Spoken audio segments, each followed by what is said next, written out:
täna on siis selline huvitav päev, et viimased meetrid veel enda Audis ja siis saab BMW rooli. Mul on natukene eelis Hendri suhtes, sellepärast, et ma olen ise juba selle RS6-ga sõitnud, mitte küll tema omaga, aga üldiselt C7-ga.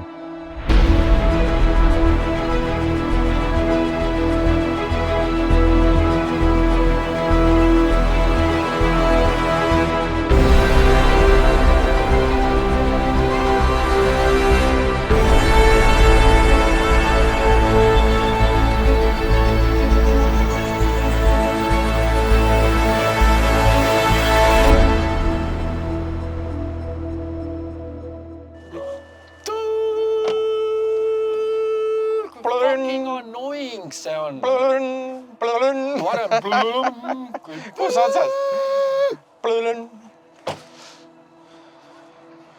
Jah, no soft close'i ei ole. No, see oli peaaegu soft close. Siis kui me esimest korda rehvi täis pumpasime, siis